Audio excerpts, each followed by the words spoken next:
हमारा जहां, सच का जहां।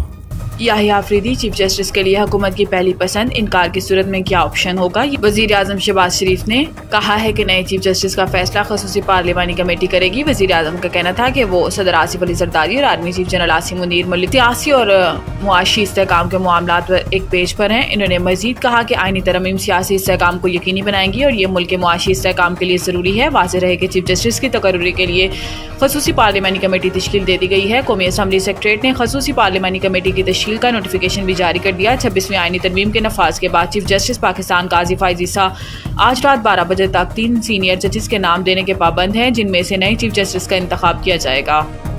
पीटीआई का खसूसी पार्लिमानी कमेटी के इजलास से अलग रहने का फैसला। पीटीआई की जानिब से रात गए जारी किए गए एलामिये में कहा गया है कि तहरीक इंसाफ की सियासी कमेटी के अहम इजलास में जजेस की तकर्रुरी के लिए बनाई गई खसूसी पार्लिमानी कमेटी के इजलास से अलग रहने का फैसला किया गया है। एलामिये में कहा गया है कि इजलास में 26वीं आईनी तरमीम के हक में वोट देने वालों के खिलाफ कार्रवाई की भी मंजूरी देते हुए वोट देने वाले अराकीन की बुनियादी पार्टी रुकनीत मनसूख करने और तादीबी कार्रवाई पर भी इत्तेफाक किया गया है। पीटीआई की जानिब से जारी एलामिये के मुताबिक पार्टी से रवाबित मुनक़ता करने वाले दीगर अराकीन को शोकाज नोटिस के इजरा की भी मंजूरी दी गई है। पीटीआई की सियासी कमेटी की जानिब से अराकीन पार्लिमान से हुकूमती हलकों से रवाबित कायम करने पर अपनी पोजीशन वाज़ेह करने का कहा जाएगा और इन अराकीन की जवाबात की रोशनी में इनके मुस्तकबिल का तयन किया जाएगा।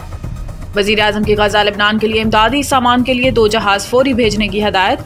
वज़ीर आज़म की ज़ेर सदारत गज़ा, फ़लस्तीन और लेबनान में पाकिस्तान की जानिब से भेजी जाने वाली इमदाद के हवाले से जायज़ा इजलास हुआ। इजलास में वज़ीर आज़म ने हदायत की कि हवाई रास्ते के अलावा ज़मीनी रास्ते से भी ट्रकों के जरिए इमदादी सामान रवाना किया जाए और इस बात को यकीनी बनाया जाए कि इमदाद मुस्तकीन तक पहुँचे। इमदादी सामान की तरसील के हवाले से वज़ीर आज़म ने फ़लस्तीन, लेबनान, उर्दन और मिस्र में तैनात पाकिस्तानी सुफरा से रवाबित मज़ीद बेहतर बनाने की हदायत की। वज़ीर आज़म ने अपील की है कि पाकिस्तानी अवाम बिलखसूस साहिब सरबत अफराद बढ़ चढ़ कर वज़ीर आज़म रिलीफ फंड बराए गजा और लेबनान में एहतियात जमा कराएं। इजलास को लेबनान और गजा में पाकिस्तान की जानिब से इमदादी कार्रवाइयों पर ब्रीफिंग दी गई, जिसमें बताया गया है कि पाकिस्तान की जानिब से गजा और लेबनान में इसराइली जाहिरियत से मुतासरा बहन भाइयों के लिए सर्दी से बचाने वाले टेंट्स, कपड़े, कंबल, अद्वियात, अशिया खुर्दनोश भिजवाए जा रहे हैं।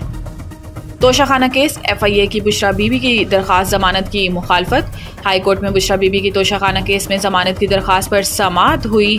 FIA प्रोसिक्यूटर ने बुशरा बीबी की दरख्वास्त जमानत की मुखालफत की। जस्टिस हसन औरंगजेब ने इस्तफसार किया कि क्या ये एग्जेक्टिव का फैसला था कि 50% रकम देकर तहाइफ ले जाएं कि इस प्रोसीजर पर अमल दरामद नहीं हुआ। बुशरा बीबी के वकील बैरिस्टर सलमान सफदर ने दलाइल दिए कि FIA ने 18 सितंबर को मुकदमा दर्ज किया और 2 दिन में चालान जमा करवा दिया।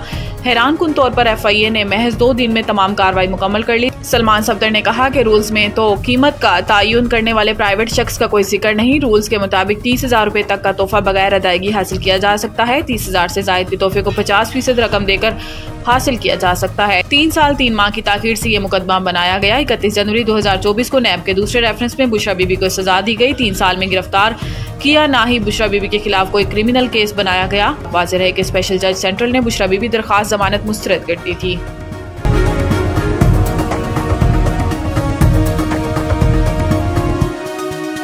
हमारा जहां, सच का जहां।